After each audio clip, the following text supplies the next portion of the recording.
Welcome to the Daniel Main Show, the show where we talk about all things sports, self-improvement, and business. My guest today is Taylor Davidson, entrepreneur and founder of Football Entangled. He's created a movement for footballers around the world to consider an alternative approach to developing as a player, compared to what the traditional and mainstream path proposes, and has lots of interesting insights to share. Taylor, welcome to the show. Thank you, Daniel. Really appreciate you having me on, and great to meet you for the first time. I'm looking forward to this. Should be exciting. Yeah, it's a pleasure to have you on. I've been following your work now for about a year and a half, so that's been pretty cool to see how the community has developed across the different social platforms as well. Yeah, it's an ongoing battle, as we'll say, with the social media things changing. Instagram, TikToks, YouTube, Twitter, all Reddit, and now there's always new platforms coming up. And then, of course, as you know, in football, things are always changing, and there's new teams, new players coming through. Injuries happen, and there's always so much to comment on. So things are always changing. Yeah, I agree. I think we'll get straight into your story and how you got to where you are today. Yeah, sure, mate. My story is kind of that typical young kid in America who wants to go play pro football in Europe. For us, obviously, we call it soccer. But that was my story. I was 13 years old in the garage one day, and I said, "Okay, Taylor, I'm pretty serious about this sport we call football. I want to be the best in the world at it. I I come from a family of tennis. So I was supposed to be a big time tennis player. I was more or less forced to play since the age of like 4 or 5, playing tennis every day. When I was 13, told my dad I wanted to play soccer, and that was that. And he saw the big smile on my face, and couldn't argue. And from that point on, I just made a commitment to myself that I would do whatever it took possible to make my dreams come true. And along the way, as you would imagine, there are problems, there are uh, trials and tribulations, there are challenges, there are injuries, there's pain and suffering and mental things always, trying to keep you off the path going forward. And basically, that whole journey, which which of course is still going, is the culmination of football entangled. All of that experience, all of those ups and downs, all of the things I've learned, all the things I've learned of what I shouldn't be doing, and the things that you should be doing. That is what football entangled is. Yeah, it's almost like that that story of Thomas Edison creating the light bulb, and he says, I didn't fail 1,000 times. I just found 1,000 ways that didn't work. And honestly, right now, that is the story of Instagram, where if you just open the app and you look up anything football related, you'll see 1,000 things of what you shouldn't be doing, and it's almost easier. Well, it's harder because you're basically looking for a needle in a haystack on social media, trying to find what you should be doing. And growing up in the football industry, me personally, I never even looked on YouTube and Instagram for this kind of content. To be honest, I was always kind of looking on Google search and looking at blogs, trying to actually learn from my coaches in person and all that kind of thing. And then now, your age, and now the last 5 or so years, information on Instagram and TikTok has really gone up, and there's a lot more YouTubers in the space making educational content. And for me, I saw thousands of, well, in person, specifically people I know personally, I saw thousands of people doing the wrong things and having their careers destroyed by mainstream gym training, mainstream muscle based approaches, and their careers were gone. They have to quit soccer when they're 15 years old, or they've just lost the love of it because the coach really doesn't know how to coach. And I see players all the time quit and basically lose the love for the game, which should never happen. Yeah, I think that's a really big tragedy. Poor coaching for a young player, because the young player is so driven. He maybe doesn't have all the knowledge that he needs, but he's so driven. He wants to become this pro player, and then one bad coach can ruin everything for him. Yeah, I would say that's true.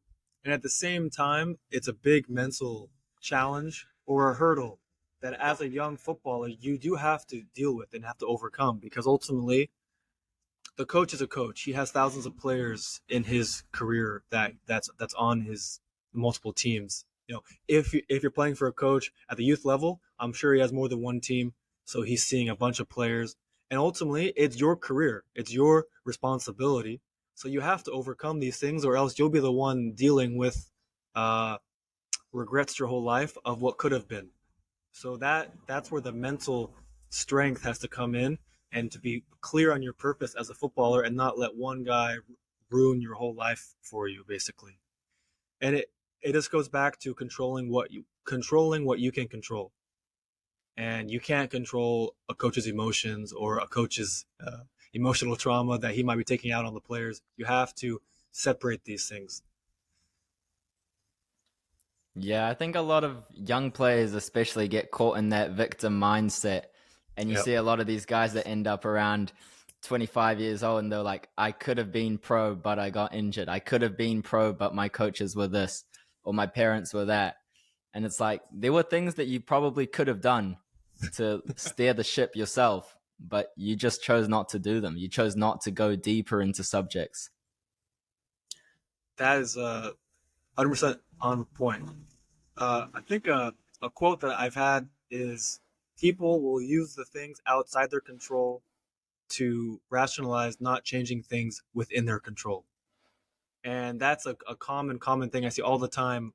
Guys in their mid 20s, guys. I mean, even uh, younger men who just finished high school, there will always be that excuse. Oh, I could have signed for West Ham. I was on trial, but I got injured. Or I could have gone and played D1 college on a scholarship, but just a coach didn't like me. I got injured. Well, there's a thousand things you can do to either fix that or to at least improve the likelihood that you'll be successful. And most people don't do the low hanging fruit, the ABCs, the fundamentals of what it takes to be a top player. There were dozens and dozens of players from my area, from my county where I grew up playing academy football that were better than me. They were more talented than me, but they simply don't have the discipline or the mental fortitude to understand the game of football and to understand tactics and to know how to win on the pitch and just be focused and play the full 90 minutes because a coach wants a player that's good, of course, but you can only have so many players on one team that don't play for the full 90 minutes. You can have one or two players that have that star factor, that have that impact, and they can kind of be on and off, but most of the players need to be 90 minutes on the field. So there's so much talent that goes basically spoiled, we'll say. Yeah, I think a lot of coaches also don't take that responsibility upon themselves. It's like, you're not just a coach, you're taking responsibility for the future of all of these young men's lives. It's like your decisions as a coach are really impacting these players' lives, their mental health, their futures, their ability to make money through football. And I don't think a lot of coaches really deep it that much. Yeah, 100%. And that same principle applies to the actual football coaches. It applies to the physios. It applies to the strength and conditioning department. It applies to the dietitian. All these experts that we have in our lives, yes, they're gonna they have the best intent to help. But at the end of the day, it's your responsibility. It's your body on the line. And like I say, if you get injured and you have a broken leg or an ACL tear, it's you alone on the hospital bed. So it's ultimately your responsibility to do the best you can because you only have one shot at this. There's a very small window for most players to play at a decent level professionally, even to play at a D1 college level on a scholarship. There's a very short window, and you have to take it, or else there's hundreds or thousands of other people that are behind you in line that are ready to do things. You know what I mean? Yeah, I 100% agree with you on that.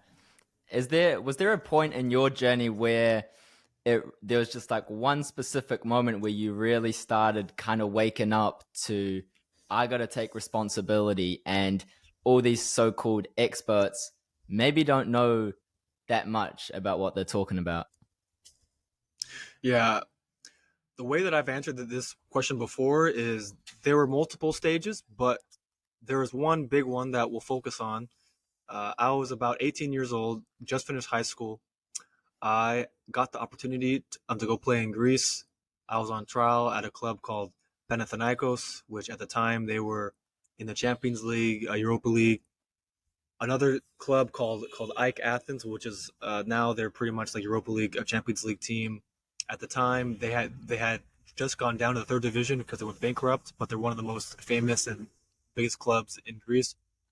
After that, I played for about 8 months at a team in the second division in Athens called Kalithea.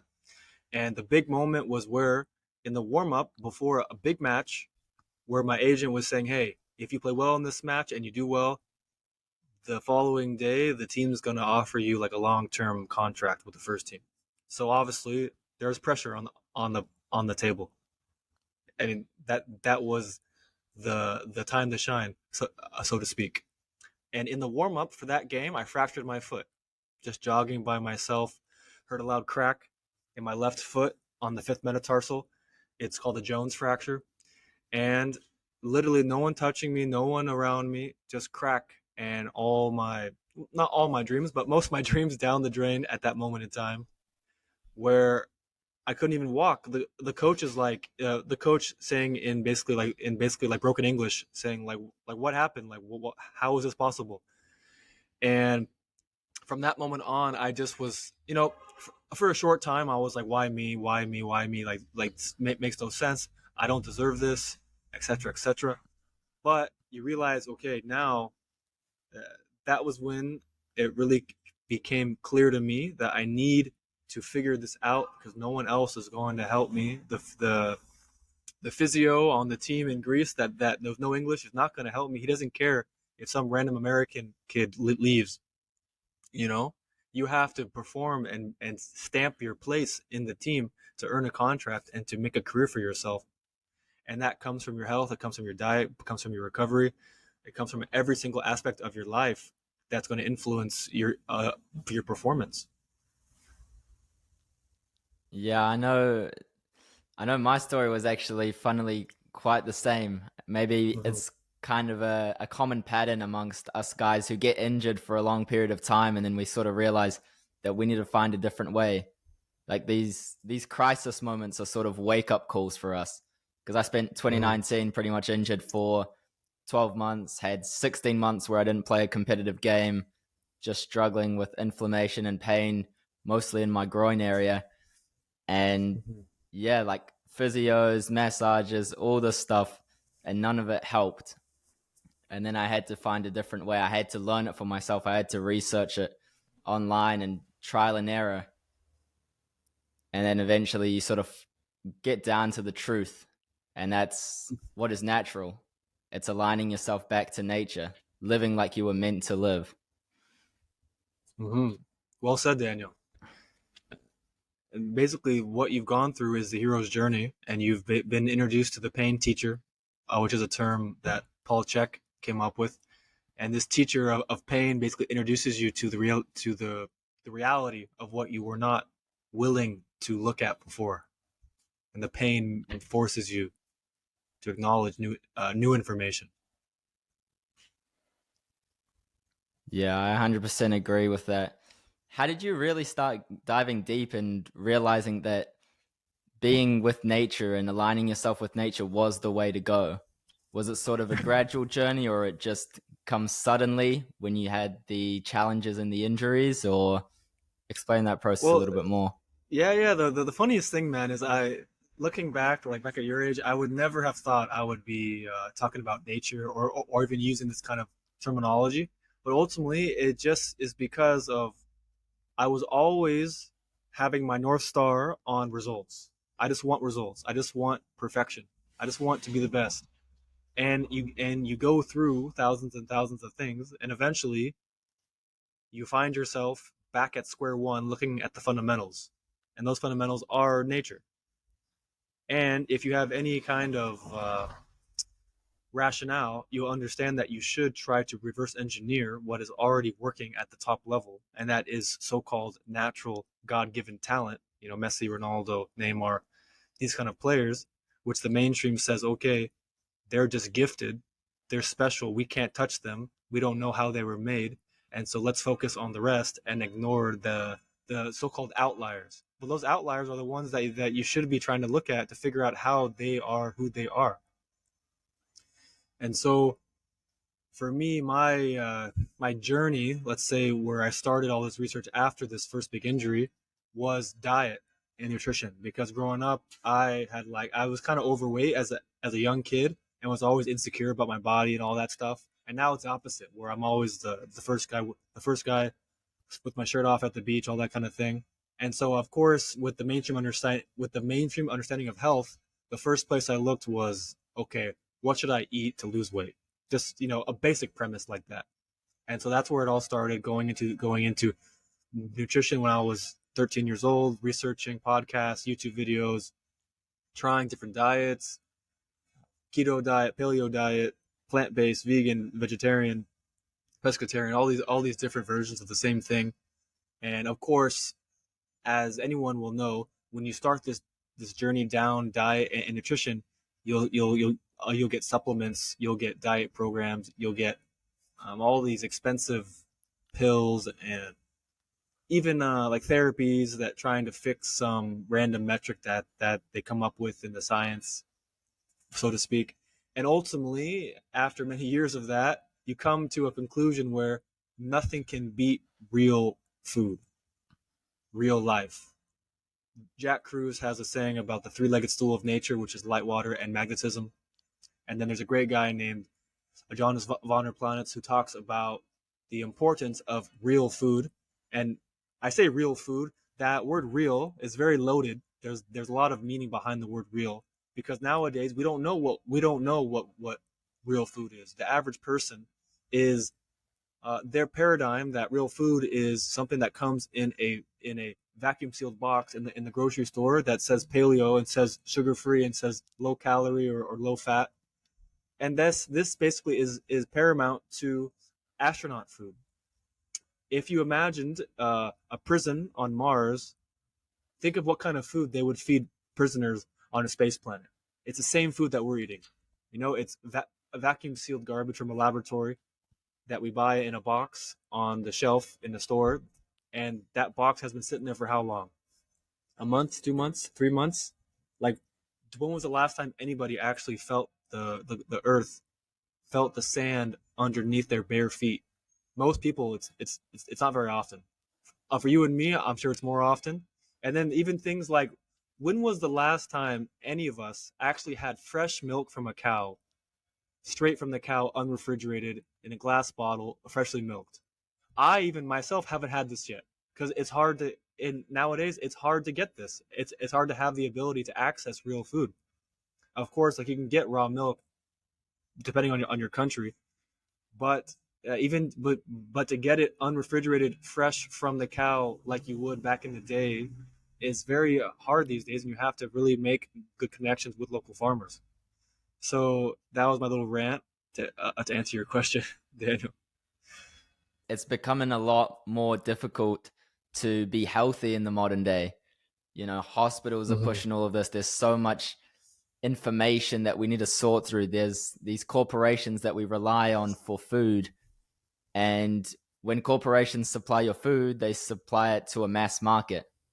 Anything that's supplied to a mass market can't possibly be high quality, because they have to compromise the quality to make it cheaper to supply it for everyone. So, yeah, if you really want to take this seriously, you have to spend the extra time to build these connections, to go out of your way to a farmer's market. Maybe you do pay a little bit more money, but the investment in your health, I feel like it returns a lot more than anything else you can invest in.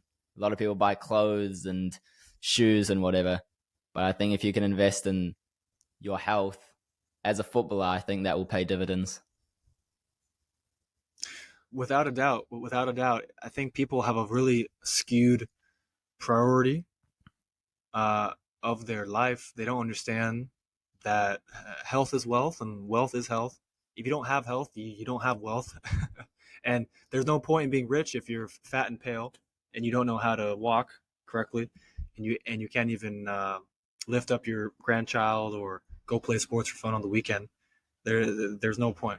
And like you're saying about the corporations, yeah, there's basically what there is a false paradigm of scarcity of food.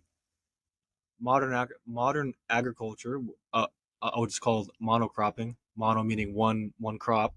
This monocropping creates a scarcity because it depletes the soil, and it's easier to basically corporatize selling of a single crop, and you can sell corn from this area to that area, then uh, sell cotton from this area to that area, which is the opposite of how nature works. And nature creates abundance when you let her. For example, the Amazon forest is the largest natural occurring per- permaculture farm in the world, and it has abundance, and humans keep tearing it down, and we try to create science to replace nature, which is basically taking us down the wrong rabbit hole, so to speak.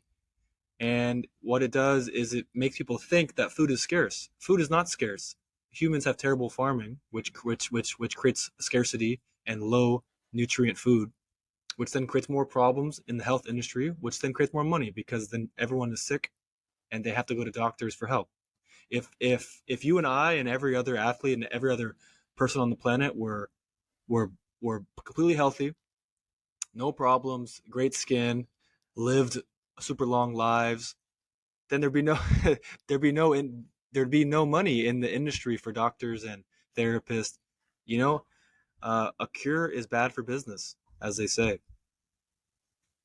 Yeah, 100%. That's one of the things I really like about your philosophy is I always see so many guys whenever anyone's given advice on how to improve a lot of people, one of the biggest things I always see is like I don't have money. I'd love to do it, but I don't have money. It's like, okay, grounding, how much does that cost you? That's free. I can get sunlight. Does that cost you? Okay, that's free.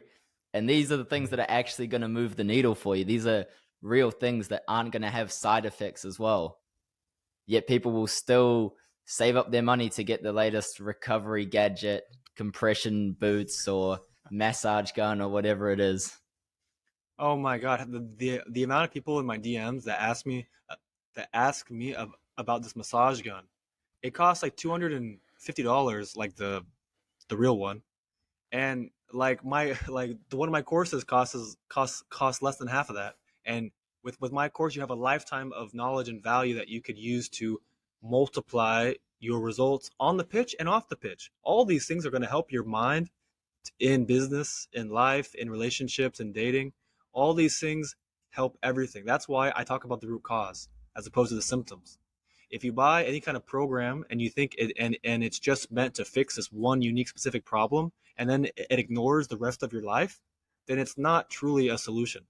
It's a band-aid that might help you for a few weeks or a few months, but it'll fall off like all band-aids do, you know? 100%. I'm really big on a holistic approach to football development. And I just don't think a lot of coaches or players are interested in a wide enough range of topics to be able to look at the whole picture and treat the root cause. A lot of people are like, oh, I want to get better at football. Okay, I need to go to the field and kick the ball against the wall to improve my technique. There's so much more going on than that. Or they just think, oh, I need to get strong. I'll go to the gym. There's so much more to becoming fast, becoming athletic, becoming talented than just going and lifting weights, doing some bicep curls because that will look cool. Yeah, I've always wondered where this mainstream paradigm came of strength equals gym or gym equals strength. And obviously, where it comes from is the bodybuilding world and aesthetic and big muscles. And I mean, the big growth of the bodybuilding industries since the 1970s. It makes sense, but the reality is the strongest players at the highest level are the opposite of bodybuilders. You know, you have players like Coutinho and Hakim Ziyech and Riyad Mahrez and Bernardo Silva. those are the more extreme examples of very skinny players who are still strong. Like I guarantee you, any of you guys watching this, and you go do like a one-on-one battle with those guys, you'll see how strong they are. Just because on TV they look smaller than like Van Dyke or Alfonso Davies doesn't mean they're small and weak and skinny. Like their strength is a lot more than just how big a muscle is. Strength is about how integrated all your muscles are in one system through the fascial network. It's like a spider web. A spider web is only as strong as the whole system. If any part of that system is loose or is not doing its job, does not have enough tension, then the whole spider web is weak. So you have to fix the whole system to create integration, and that is how you like. For example, there's some videos where defenders try to body Mo Salah off the ball, and they're bigger than him. They come and try and shoulder him, and they bounce off because his tensegrity is so strong. His integration is so strong that he can absorb their force effortlessly and then rebound it out back at them. And I know this sounds almost like energy work, whatever, but it's just basic physics because his body is so much better capable to handle the incoming force from them, and their bodies are not. So they're just trying to give it to them, but they're not ready to take it. So that's why they try and body him, and then they fall over. And at the same time, yeah, like you'll see Mo Salah do like pull-ups in the gym. Well, I guarantee you, do pull-ups for 10 years, and you will not develop his strength on the pitch. I guarantee you. I think, yeah, what you just said there at the end is hitting the nail on the head. People see like, okay, Messi, let's say for example, is in the gym. Okay, gym equals I'm gonna play like Messi. It's like A equals B, but B doesn't equal A. It doesn't work that way, you know? Just because Messi's in No, the not gym doesn't mean that the gym made Messi. yeah. It just takes a little bit of mental gymnastics to think about these things a little bit deeper, a little bit more intellectual. And of course, social media, because the videos are only 15 seconds and people have very short attention span, we're not able to think about things anymore. The average the average attention span is getting shorter and shorter and shorter, and people just aren't thinking enough. And so football entangled really is an intelligence test. I want people to think more, because like you're saying, you can watch a video of Ronaldo in the gym. He'll do a few lunges, a few push-ups. He'll hop on the machines for a bit, do a few, like the different machines for your quads, hamstring, calf, and like that workout, quote unquote, is not a crazy secret workout. Anybody in any gym in the world can go and do that. But yet, millions of young footballers like yourself, like me when I was younger, like almost every kid on Instagram tries to be Ronaldo, tries to copy Ronaldo, and yet there's still only one Ronaldo. So you have to realize that the actual underlying factor that makes Ronaldo who he is not what you think it is. It's not what you see on a 20-second Instagram post. It's 18 years of childhood molded on the floor, barefoot, playing the game. It takes time to build these things into your skin, into your body, into your bones. Yeah, I think this is also one of the things you see a lot in childhood football. It's like, oh wow, you're so naturally fast. It's like, and you're slow. But if you look at the childhoods and the development of those kids, say that kid's 15, for those last 10 years from when he was 5 to 15, he was running barefoot in the playground, or he was just doing more sprints. Or for example, you see this often, midfielders will tend to be slower because they tend to do more of the longer distance running, whereas a guy Mm-hmm. who's been playing winger ever since he was 8 has been doing more sprints. He's been put into more positions where he sprints more. He trains that skill more. Therefore, he gets faster. And it's like people are like, Yeah, oh, you're naturally fast. It's like, I've just trained that skill more, but almost unconsciously, even. Yeah, like that guy's faster because he's ran faster more often than you. You know what I mean? He's been doing that for Yeah. much longer and at much higher quality than you have. And good point about the midfielders and the wingers. Yeah, that's a great example of molding to your position in different attributes. You know, the wingers are much more based on their acceleration, and the midfielders sometimes can have a better sprint speed just because they're going longer distances, box to box, and that kind of thing. And there's different demands for different positions. Yeah. Yeah, I agree with that. And what would you say to someone who's maybe listening to this or has seen some of your content but is still on the fence? You know, they've always been told that gym training is the way to go. All their coaches say it, all their friends and teammates are doing it. They're kind of doubting. They feel like something's not quite right, but they don't know if this way of training is the way for them. Good question, mate. Good question. I would say ultimately, first of all, my goal is just results. I only care about being the best. So my methods are going to represent that.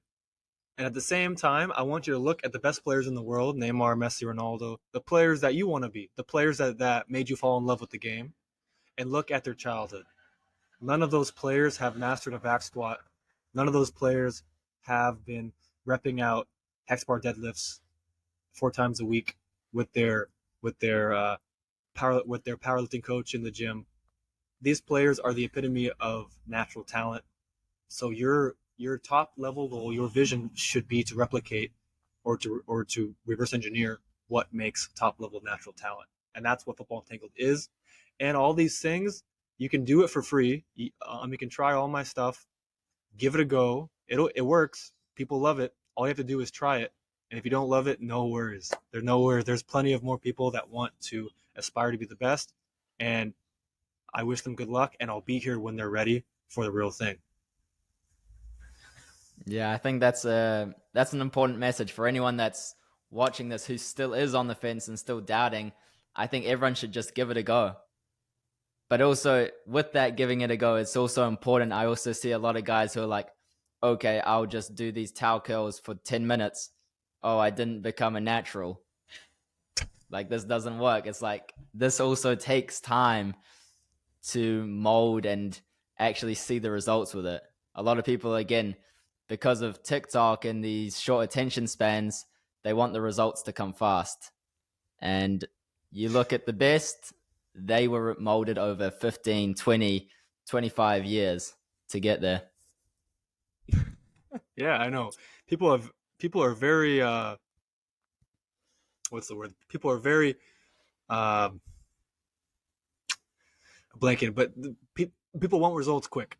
You know, there's no more patience anymore in this world. So, and like you're saying, it's from social media.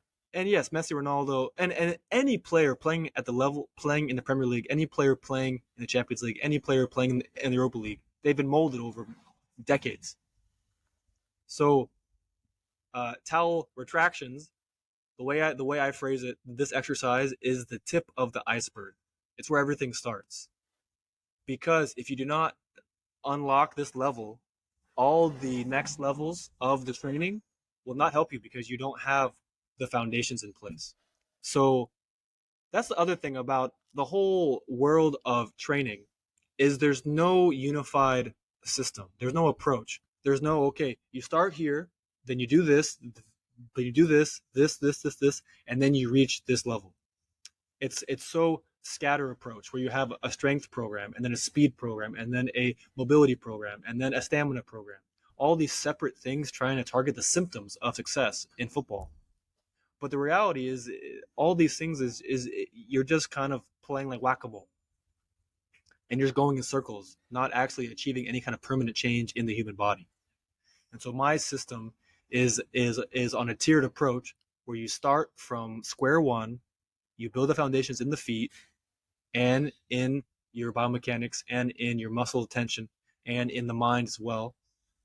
You start this from day one and you're building blocks. You're building an empire.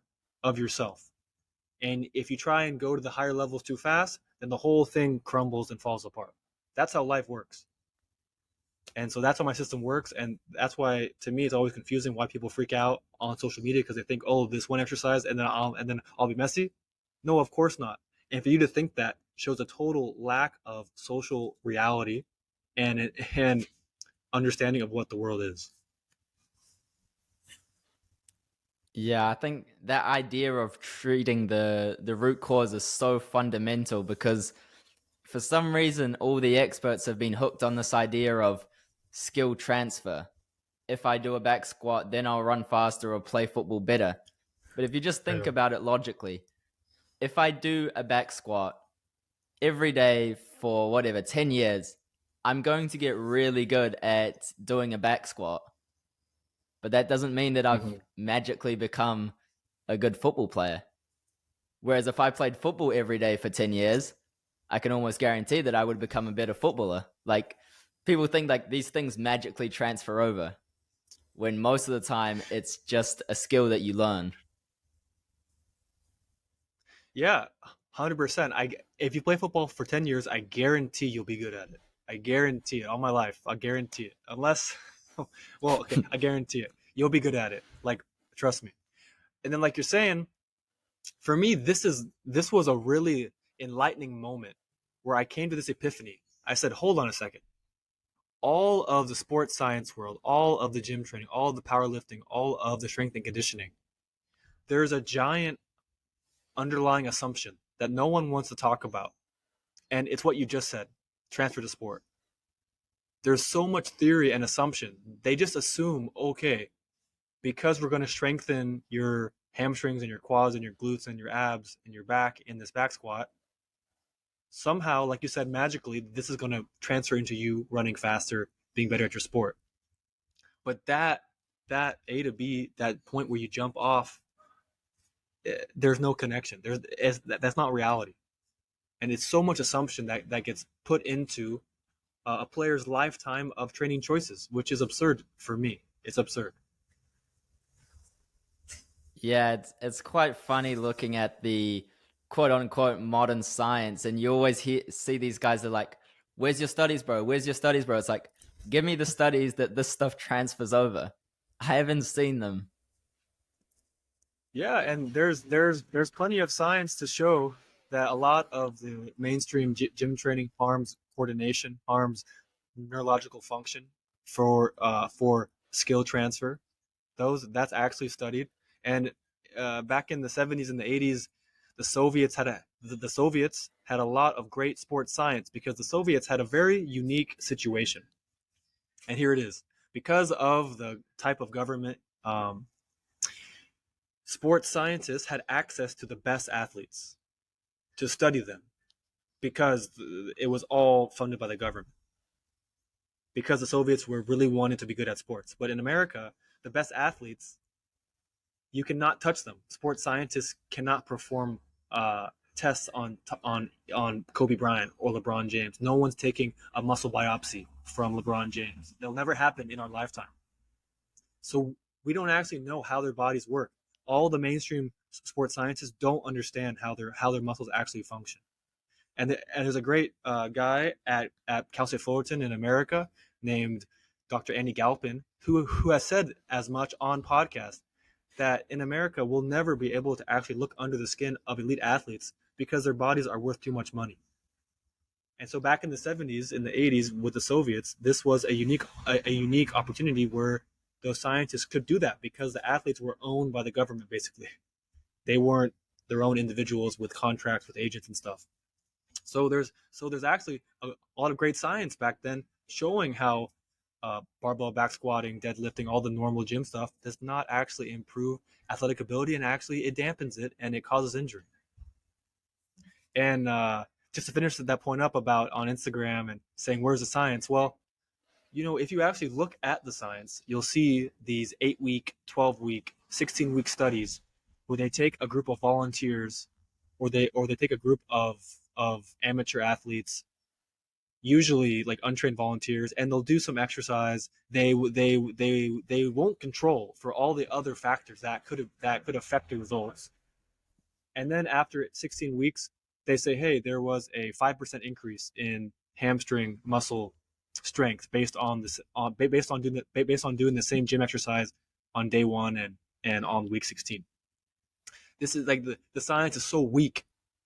And then comparing that to what I'm doing, I'm working with nature. Nature has been building and testing and experimenting and researching the human body uh, in vitro, like kind of in real life, in nature, for 4 billion years or more, depending on who you believe, for all of human evolution.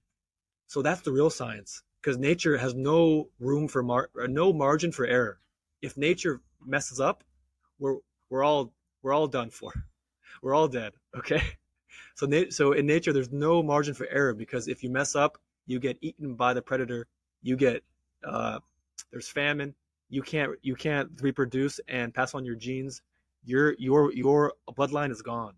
So in nature, there's no margin for error. So that's the science that I trust with my body, and I think everyone else should too.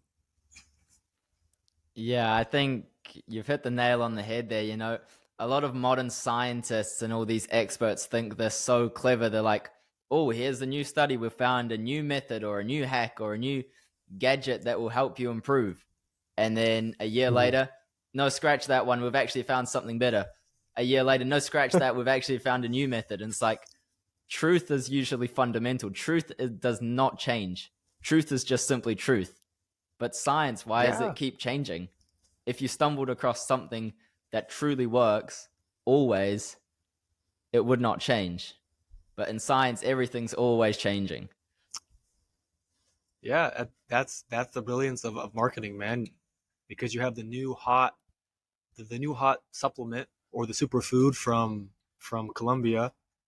You have like the like special nuts from the Amazon with the special properties that now you're selling in every Whole Foods in America and Australia. It's just marketing. It's just trying to manipulate the human psyche to buy. Instead, everybody could be at the farmers market every weekend, helping their local farmers, giving them money direct to the farmer. No middleman, getting real food that actually nourishes the human body, and not being injured.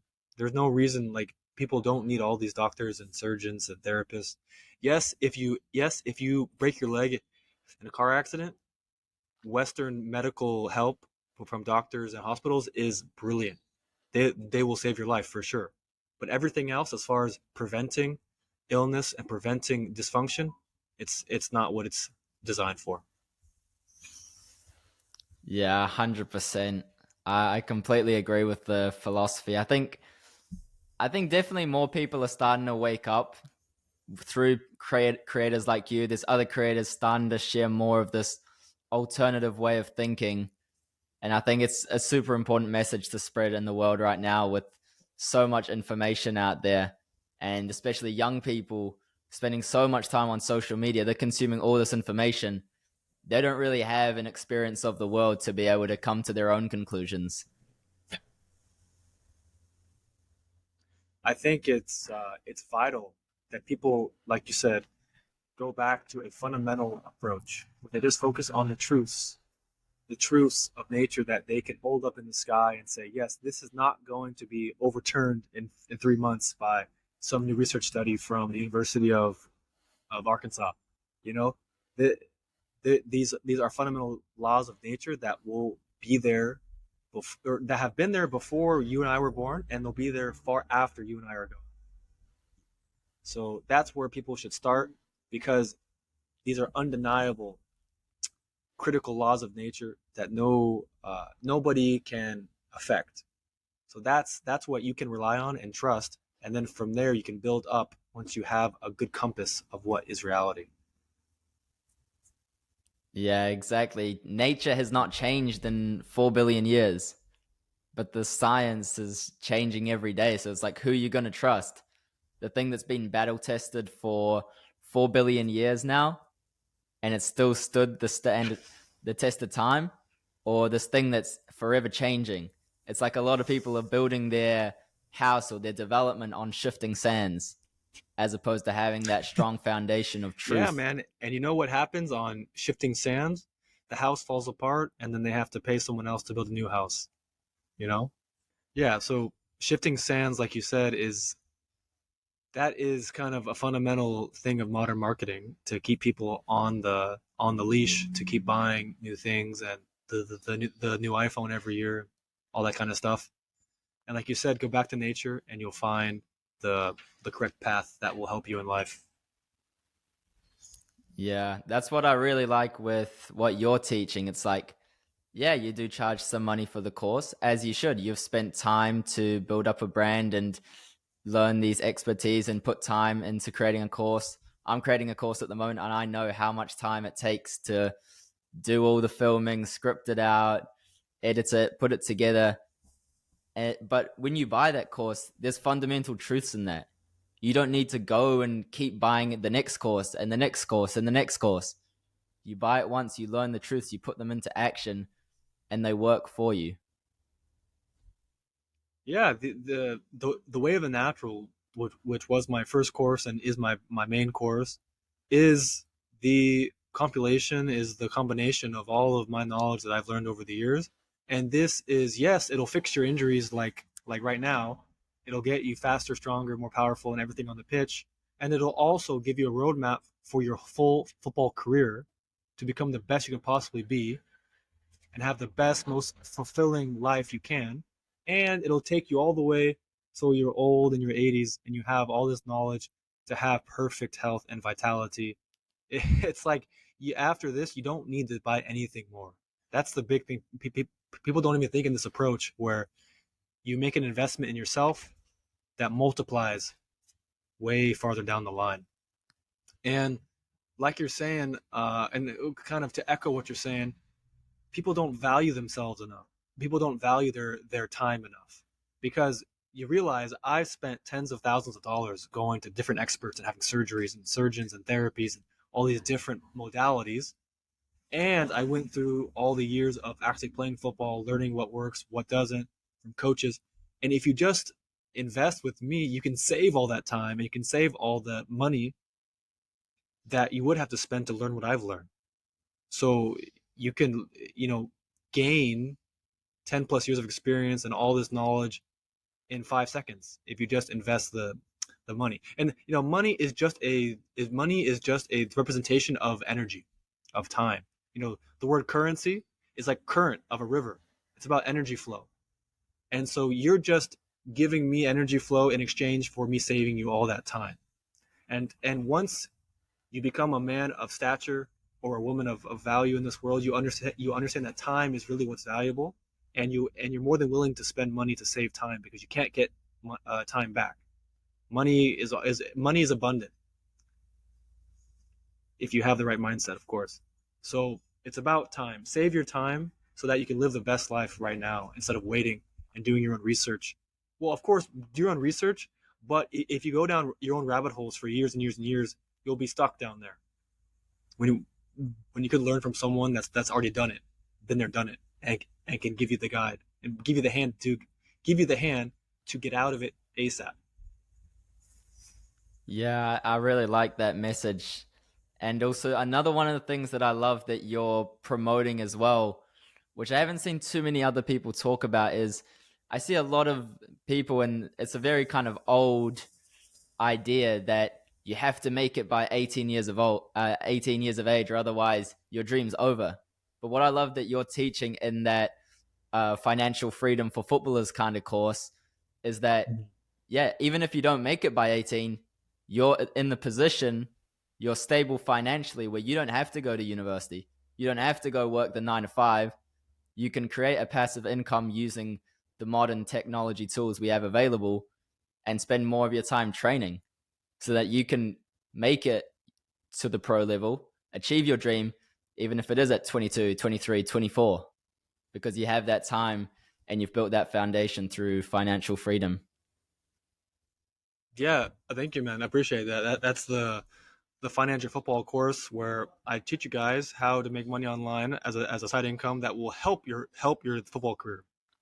Because as you know, if you go get a normal job, that takes away from your ambitions to play professional football. And nowadays, with modern technology, like you're saying, there's no reason that if you're 22 years old and you make three, four, maybe even $2,000 a month online, you can go live somewhere and play third division, second division, and live out the life that you want, like a lifestyle that really is enjoyable for you. You know, I mean, there's a bunch of these little academies in Spain on the coast where you can go and you pay $500 a month or 1,000 a month, and you play fourth or fifth or like sixth division, which in Spain is high level high level play, and you can be on the beach in the sun almost all year round with great food, meeting great people, and not be stuck in an office somewhere just being a slave to the matrix, so to speak. And I think once guys figure out this paradigm, they'll realize that the skills that I'm teaching, marketing and sales, these are lifetime skills that you can take into real jobs. Going to school and becoming an accountant, becoming a lawyer, a doctor, those are all very honorable. And if you want to do that, please go ahead. But at the end of the day, you have to ask yourself, well, what kind of life do you want? Because even if you're a doctor at the highest level, you're just trading time for money. You're not actually building a business where others work for you. You know what I mean?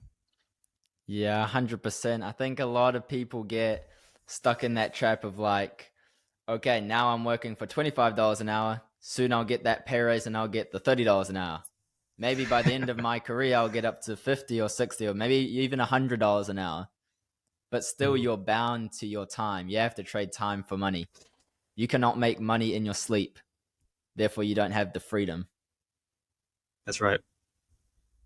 That's right, and that's how you kind of get away from the the Western matrix or the Western world, or however you want to call this, kind of like the grind or the hustle, so to speak. Yeah, to have your own business, you have to work hard, harder than you would have to work in a normal job. But once you get there, once you get over that first hurdle that most people will never even get close to because they don't have the fortitude, they don't have the drive, they're not built to be a leader, they're not built to create, they're built to follow. Once you get there, then you'll have a very fulfilling life and the freedom to do whatever you want. I've just moved to Beirut, Lebanon. It's a beautiful country. The weather is amazing. The food is amazing. I love living here, and I'm looking forward to staying here for a long time. For those that don't know, I was in California before, also very beautiful, but not what I want anymore as far as politics and violence and guns and drugs, all that kind of stuff. But when you have freedom, you can go play anywhere you want to play, and you're not, if you have a contract with a club and basically it's your only money coming in, you have no leverage. You can't walk away. The person that can't walk away from a deal is the person that has to accept whatever terms. You have no power at that point. So if you don't want to be, let's say, a slave, or let's say just powerless, then you need to create your own options as a man or as a woman. Create options to give yourself freedom. That's the only way it's going to happen. No one else is going to do it for you.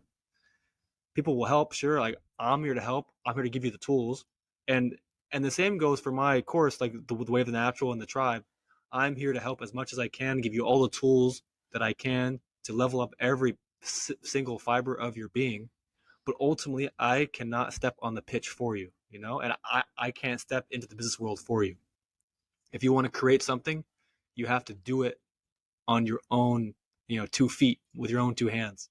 And that is doing that is kind of the most special thing of life, because once you accomplish those things, is a feeling that you cannot get any other way. 100%. I feel like that feeling of freedom to be able to do whatever you want is almost something natural within us. Like our soul wants to be Yeah. free. We want to be able to do whatever we want. We don't want to be told what to do. Yeah, I mean, if you're truly, as a man, if you're truly being honest to yourself, like really really look in the mirror, look in your eyes, look deep, because most people need it. Most people need to do this. They need a hard look in the mirror. Ask yourself, do you want to have to show up at the same time every single day and do what some guy tells you what to do, and then pays you a fixed amount no matter how good or bad you do. It's the same in football. No one wants to show up and play for a coach that no one likes, that the coach lost the locker room. No one believes in him. No one wants to play on a team where your teammates aren't serious and your teammates don't really fight for you. They don't really care about you. For me, that's one of the biggest things. If you're on a football team and your teammates don't have that passion to fight for you, and vice versa, it's not going to work. And for me, that ruins the game of football itself. You need to have that cooperation, that integration, like I was saying, with the human body and with other human beings. That integration, that uh, communication, that network is what makes humans humans. It's the social desire. Yeah, I 100% agree with everything you've just said there.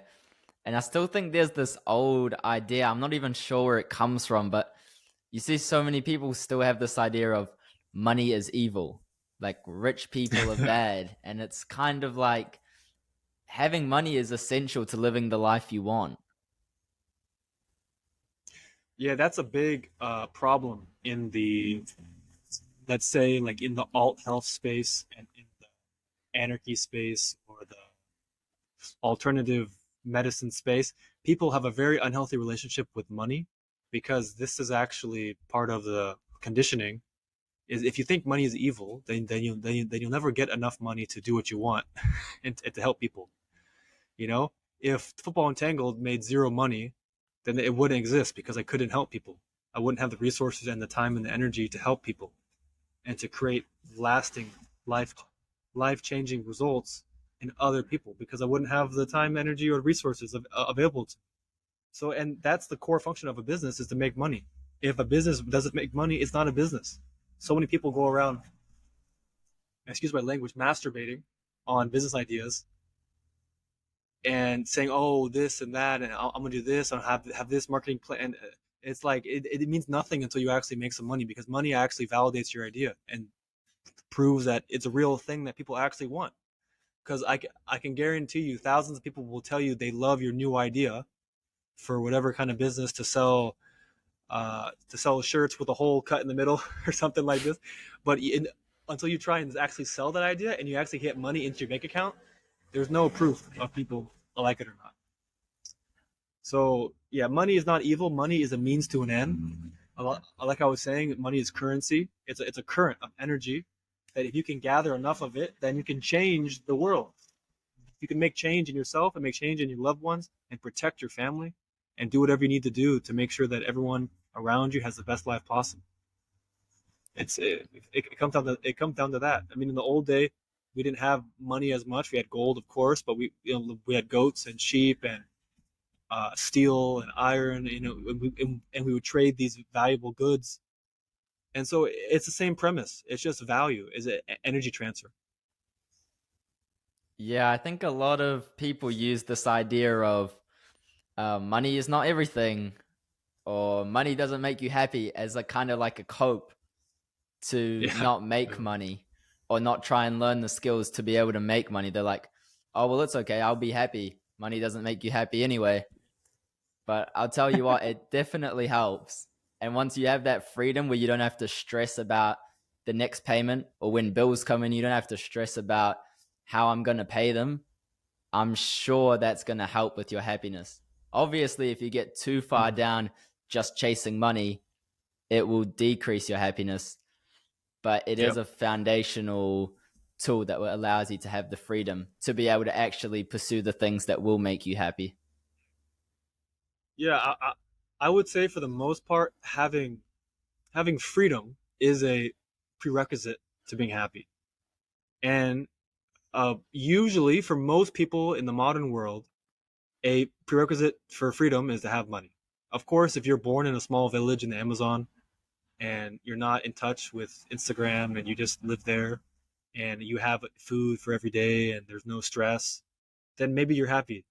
But for most people, that isn't their a situation. So you need money to create the environment and to create the space, the freedom, like you said, to not chase happiness, but to allow happiness to happen. And like you said, also, if you're chasing numbers in your bank account, it's the wrong mentality. You should be chasing a vision for the world that you want to live in, and be gathering and collecting the money to make that happen, and the people, because people are worth money too. A valuable friend, a valuable ally, is usually priceless, so worth more than money. I think as soon as you get out of this sort of living paycheck to paycheck and living in survival of how am I going to eat or how am I going to make rent for the next month, all of a sudden the possibilities start opening up because you're no longer in the survival mode. You're in that creative Yes. flow kind of mode of life. Yeah, that's right. That's right. The thing is, in life, there's a twofold sword, we'll say, where you need to have what you need to satisfy your base requirements, your, you know, shelter, food, water, uh, oxygen, that kind of thing. And then once you kind of have those put in place, then you can aspire for the life pursuits, for higher living, for enjoyment, we'll say. But I do want to make a big point about when you have the urgency to pay rent, when you have the urgency to make your career happen, when you have the urgency to make sure you have food on the table for yourself and for other people, that urgency actually does put you in a very special mode that is hard to get into otherwise. That can actually create very unique solutions. They say, for example, what is it? Only or pressure makes diamonds, or Yeah. know what I mean. That kind of pressure is where you see the reality of top performers. I say performers because not just footballers, but entrepreneurs that have, if you have a problem in your business, income's going down, revenues, going down. You have people taking market share. You have a problem. You have to create something to fix that problem, or else eventually down the line you won't have any money for food on the table. And the same goes for football. Some of the best performances in football come at the highest stage with the highest pressure, because that's where unique, innate creativity comes out, in that flow state, where otherwise those kind of solutions would never have even been thought of, unless you create the environment to not push them out, but to kind of open them up, we'll say. Yeah. I also want to ask you a question about.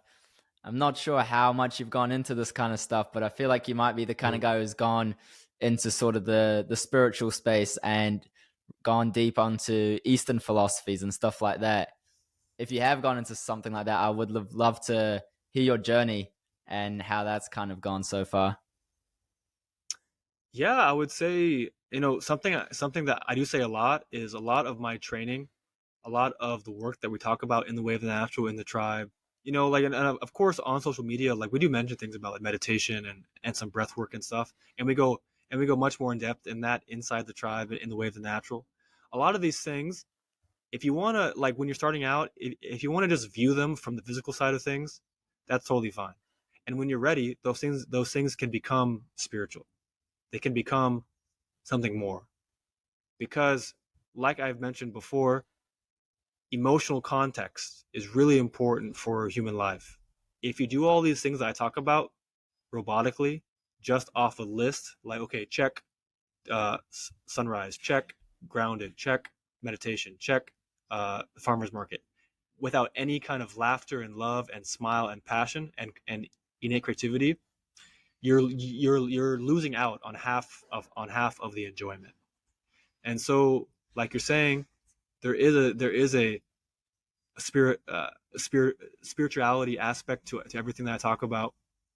I wouldn't call myself religious, but I would call myself spiritual, because there is this thing called the infinite intelligence, some kind of higher being. Every religion has their own name for it. that I do think we are tapped into. I do think we are connected in a way. We are of it. I think there's a Kanye West song or some other artist where he says like I am God. And when you actually understand what he's saying in that, it actually helps you understand what spirituality really is. Because he's not saying like I am the God, but when you say I am God, it's just trying to signify that you are connected to a higher intelligence, and you're basically living out the ramifications of that intelligence in whatever form that you think is best. So, and also like you'll hear from a lot of creative types and like musicians and artists and poets that all their work like isn't theirs. It's just that it's just that they were a conduit of this creation from a higher place. And so that's kind of my view on the spirituality, and that whatever you want to achieve in this life, you have access to it if you choose to have access to it. There's a guy that I like named Jeff Berwick, more in like in the financial space, but he has a an amazing saying where he goes, this life that we live in right now is a 5-star video game. It's a 5-star video game. And when you understand what he's actually saying, it's brilliant because it's telling you that you have the ability to rewrite the code or the software to this video game at your will. You're not limited by the game developers. There's no developers that are limiting what your software can do. You have access to all these things, and if you just change your subconscious, you change your mental self-talk, you can actually rewrite your own reality. And so people need to start viewing real life as a 5-star video game and leveling up their character like an RPG, and stop playing the video games, because the video games are just meant to just take you out of reality, to extract your energy and put you into a virtual reality. When the real thing, the most realistic, the most crazy, the most mind bending story is the one you're living right now in your own two shoes. So that's kind of my long-winded view on spirituality. Whatever you want to do in this life, if you say I can do it, and then you give me 5 reasons how, and then you go execute on those 5 reasons, why not? Yeah, I think this is something that, especially in the football space, is not talked about. I think so many of us are just locked into this 5 sense reality, only thinking about the physical and the material things. And there's just like a whole nother world to discover. And I actually think the spiritual aspects amplify everything that you're doing in the physical as well. And if you can do both, then I feel like that's where you can have really extraordinary results rather than just doing the spiritual or just doing the physical alone. Good point. Good point. Because I see the I see the flip side a lot. People that are very spiritual, very into this into these things that we're talking about, but they're either extremely out of shape, meaning they're fat, they have very poor lifestyles, or they don't simply back it up with action. They don't go out and create a business that helps people. So all this spiritual work, all the spirituality is just fluff. It's just a rationalization, another thing that they are uh, using to not actually go and change their life. It's procrastination. So I see this all the time. These overweight gurus talking about spirituality. Well, that's not reality. You're lying to yourself if you're out of shape and you don't take care of your health, because the physical unlocks the mental and the spiritual, let's say, powers or act or capabilities. If you have a very poor physical well-being, you're not going to have the input, the the spark to actually access the higher level of mental well-being and spiritual wellness, we'll say. Because if you're under fake blue light all night, if you're inside all day in an office, if you're never grounded, if you're never in the sunlight, if you're eating terrible processed foods, then the vessel that you're in, the vessel that your spirit is part of, is corrupted. How can your spirit uh, how can your spirit ascend? How can you elevate to a higher level of consciousness if your vessel is garbage? And it's the same thing in football. If your body is garbage and you don't take care of yourself, how do you expect to perform at the highest level? I have so many professional football players that would rather pay for a vacation in Ibiza than actually save their career. Isn't that crazy? Yeah, that's such a huge point, especially for young players to hear that there's so much more to development than just working on your technique or just working on your physique. And I would almost encourage all players to go and learn the business skills, go and research the Eastern philosophies, go and research all these alternative medicine, alternative health places, because you're going to become a more rounded person. You see a lot of these guys who get injured and football's their whole entire life, and their whole world collapses as soon as they get injured because Mm-hmm. now they can't play Yeah. football. But when you're a well-rounded person, you can fall back on the business. Okay, you got injured. Okay, I know what I need to do. I'm going to work on this and I'll get better faster. But then I've also got this business to switch my attention to while I'm injured. And I feel like that's definitely going to help you to get through those challenging times in life and in the football journey as well. Yeah, I mean that was me exactly. Football was my whole being, and I got injured, a serious injury, couldn't play for over a year. And like you said, that was probably the toughest time for me mentally, going through depression and all these things. But personally, I don't even like to give it a label like that because I think it gives it power. Nowadays, we're too quick to label things and feel sorry for people. Like depression is just being upset with your current state of life. So you need to fix that, and then you won't be depressed anymore.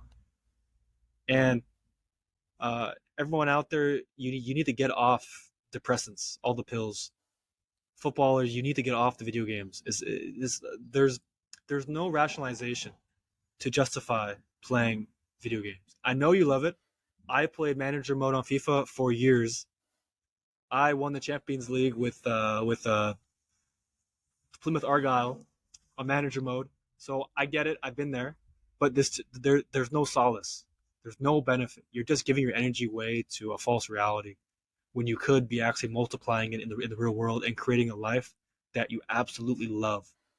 I think most people are too afraid to acknowledge to themselves the life they really truly want, because if they do, then they'll have to come to the realization that they're not willing to do the work that it takes to get there. Yeah, 100%. It's such a big thing that people are just getting more and more sucked into this virtual world. They want to pick up the Xbox controller instead of actually playing the real life video game. Like you want to Yeah. travel all these virtual worlds.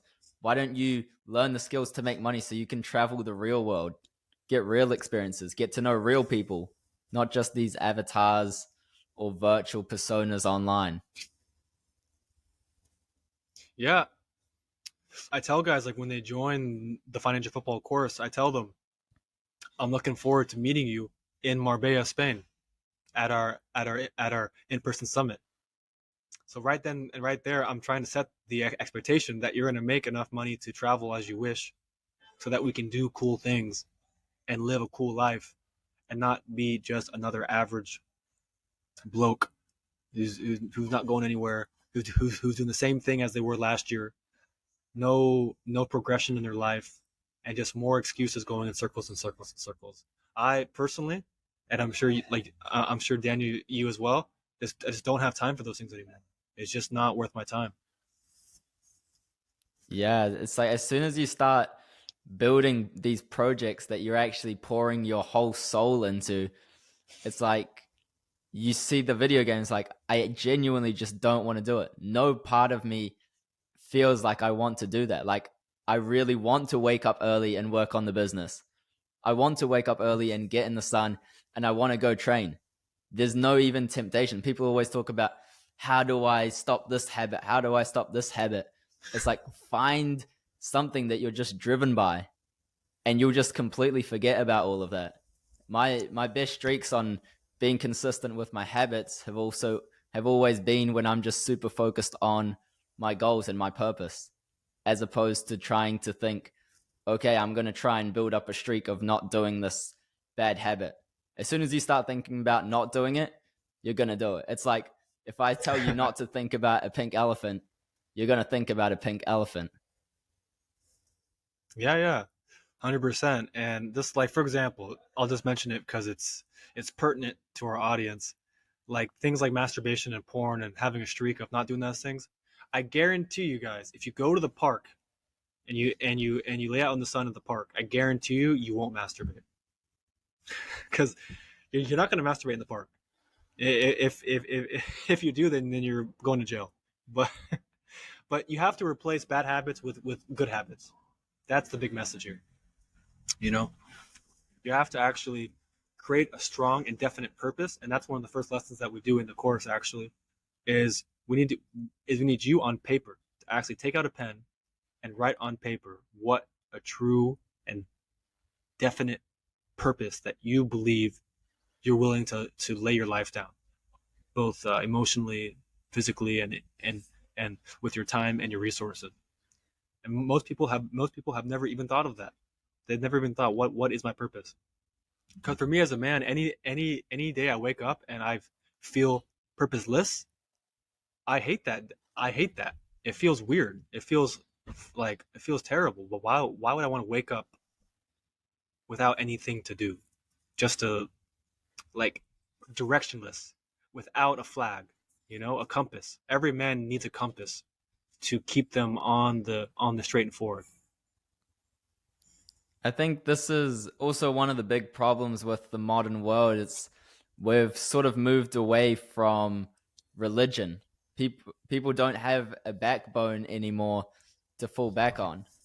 This doesn't mean that you have to believe or attach yourself to a certain religion, but even just believing in the idea of there could be a God already get like someone who might not necessarily judge you, but someone greater than you. A lot of people now think that they are everything and there is nothing more, and they become lost. People always say there's so much mental health and there's so much depression. It's like, yeah, of course there would be mental health and depression issues when people don't even know who they are at the core. They don't even know what they want from life. They're completely lost, just drifting in the wind. Yeah, completely lost and basically captured by social media, captured by Instagram, captured by Netflix, captured by concerts, captured by drugs and alcohol and cannabis and other, like cigarettes. Like if you smoke cigarettes, I just have, it's crazy to think that you actually smoke cigarettes or drink alcohol. Like it's okay once in a while, whatever. But if this is like a pastime of yours, it's just a very low intelligence test that you failed. And without purpose, like you're saying, you'll just end up being influenced by whatever is around you. You'll just you'll just do whatever. One day you might be doing good stuff, the next day you might be doing something crazy because you don't have a strong purpose and you have no principles. You have no boundaries that you're willing to enforce. Yeah, this is why I really think that sport and having a pursuit like something like chasing pro football, I think actually helps every single aspect of your life if you do it right. And a lot of what Mm-hmm. you teach is all about that. Football is so much more than just getting better at football. Because when you start wanting to become a pro footballer, you realize, okay, I got to get my finances right. I got to get my discipline right. I got to get my mind right. I got to get my health right. I got to get the spiritual side down. And all of a sudden, through football as the vehicle, you've become an all around complete person. Yeah, that's 100% on point. And I see, like, in the last few years, there's been this idea going around that modern professional sports are basically the same thing as back in ancient Rome, where they had gladiators to just distract the people from all the terrible issues in their society. And to a point, that's true because think about how many grown men are like wearing jerseys of other grown men on their back, you know, or Yeah. uh, grown men who work terrible jobs all week and their only happiness in life is watching their team, like win a match on the weekend. So there is some truth to that aspect, but I think the greater point that you just mentioned is 100% the bigger message that is so valuable that if you use football to level yourself up, there is no ceiling because it's going to mold you as a man. Like nowadays, as a young man, there aren't really rites of passage anymore. There aren't really things that teach you the harsh lessons of life because like there's not as many wars. There's not as much fighting on the streets anymore. Well, fighting like as a young kid, kind of like dealing with the neighborhood boys and all this stuff has kind of gone out the window because our societies are so divided and fractionated that there's no community where basically the village develops a child. Basically, the government has taken schools and is trying to train all the younger generations into what they want. And so football can be that outlet where you develop discipline, you develop fitness, you develop a sound mind, you develop a good work ethic so that you can actually execute on things in life, which most people can't do, and is very valuable for you in the short term and the long term.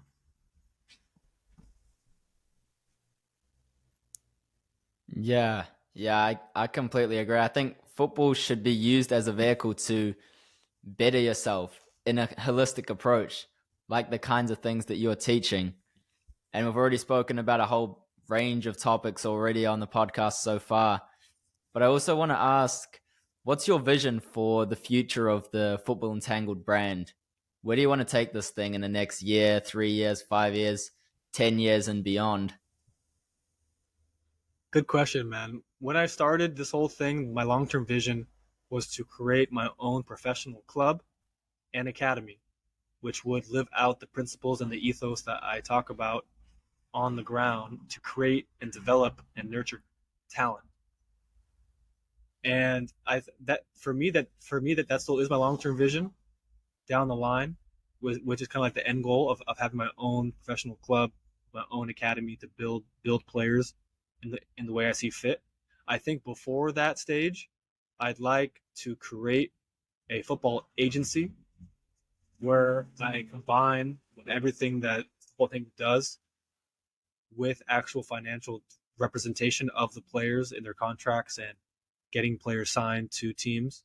Because for those for those that don't know, whenever like for example I'm working with a player that obviously plays for a big club, the clubs do not respect outside uh, consultants or coaches because my existence goes against everything their physios stand for, and the fact that the player is even hiring me is a big kind of like a middle finger to the club's physios because the club pays these guys a bunch of money and yet they're coming to me. So clubs don't like me. But when you're an agent, you're operating at the same level as the club because clubs have to negotiate with you to get the players they want. So a medium term goal of mine is to build what I'm going to call Club Entangled, which is going to be the world's first football agency that combines the health and performance aspect that we're talking about in the holistic way and also gets players the best contracts they can get in the right locations for the right clubs that best suits them.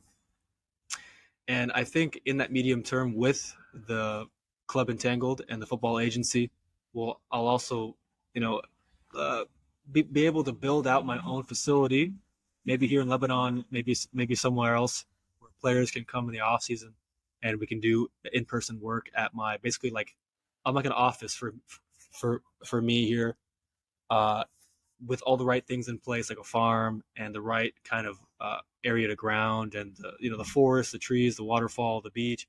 Have all these things in place that really speak to the ethos of what I stand for, and have all the nature. Basically, building an oasis for performance development. And so those are my two medium term goals, and then and like I mentioned before, the long term vision. Yeah, I think that's a really powerful vision, and I really look forward to following your journey over the coming years and seeing how it progresses, because the journey so far is, it's just begun, and it's already affected, thousands of players.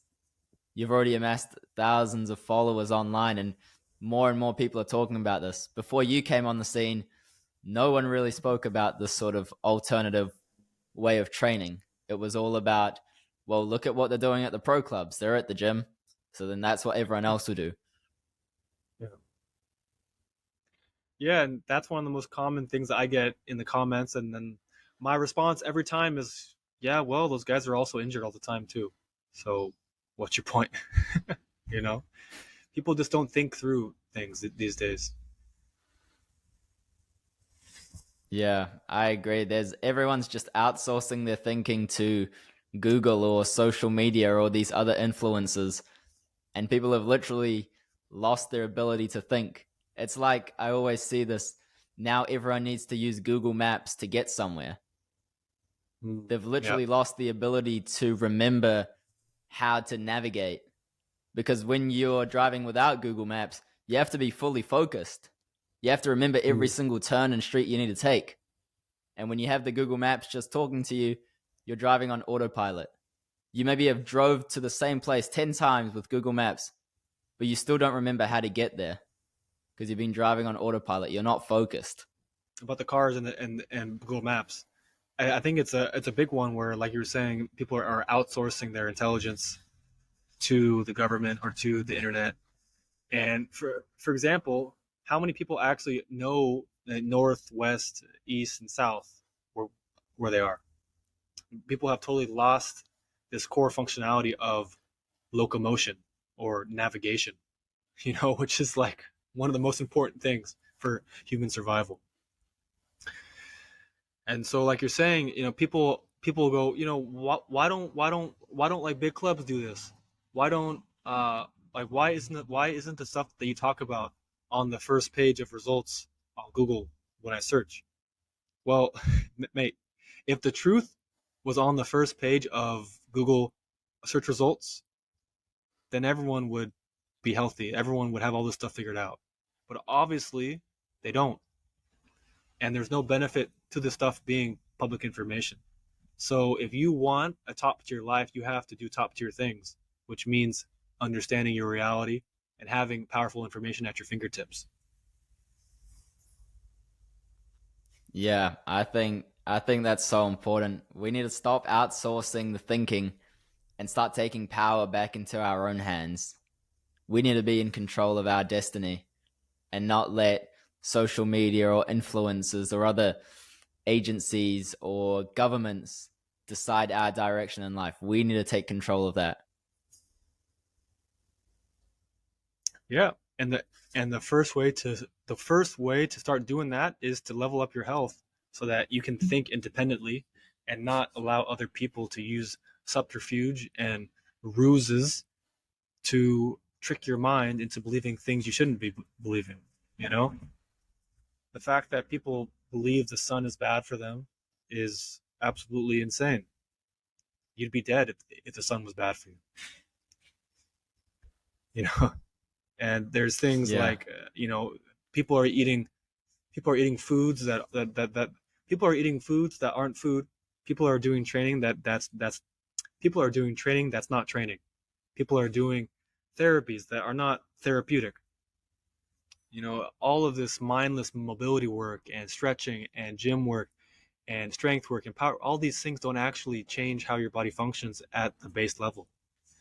And so then people wonder why they're still on the bench. I just dropped a podcast with a good player named Benik Afobe.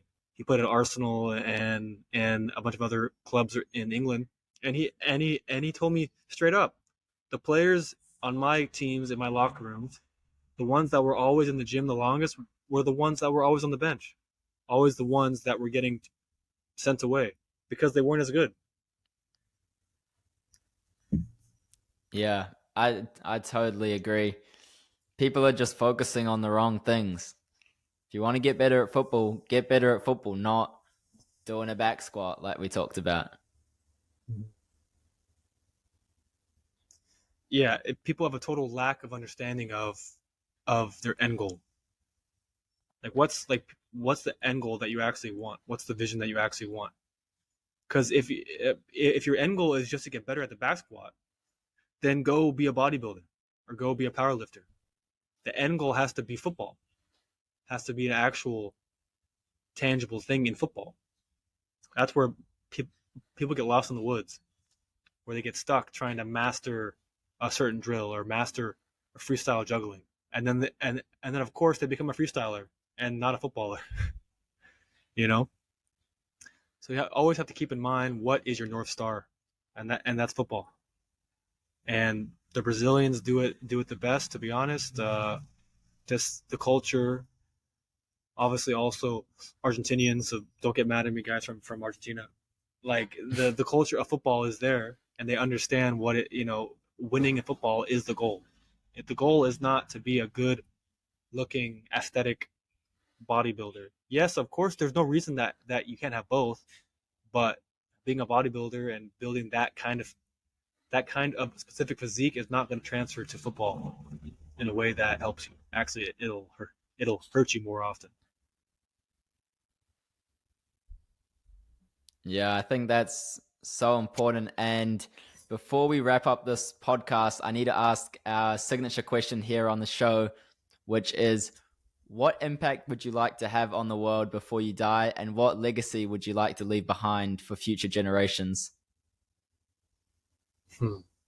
Well, for me, I would just like to help guys have the best careers they can possibly have and to be totally fulfilled in their careers, both physically, mentally, emotionally, financially, uh, all the above, just to live their best lives in the context of sport. Because that's a big thing that people forget about is they say, "Oh, I'm not an athlete." Well, all humans are supposed to be athletes. And so if you're telling me, "Oh, I'm not athletic," that means you're not. Uh, it means you're not. It means you're not a good human. So a big thing for me, a big paradigm shift, is people to realize you are an athlete, and so you should be training some kind of sport where you push the limits of your physical and mental creativity. And so my big thing is I want to create the world's best performance footballing agency, so I can help footballers do exactly that and live their best careers, and also leave a path for young footballers to follow so that they're not stuck having to waste years of effort, waste years of pain, waste years of struggle doing things that aren't going to help them. Yeah, Taylor, I think that's a really powerful message to wrap up this podcast on, and one that a lot of young footballers, and also I would say young men in general, need to hear in today's day and age. Yeah, Daniel, my pleasure.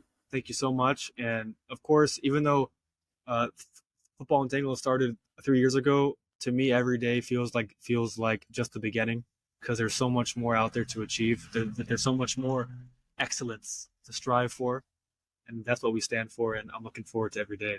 And again, Daniel, thank you for having me on. It was a great talk. Yeah, it was a huge pleasure to finally have you on the show.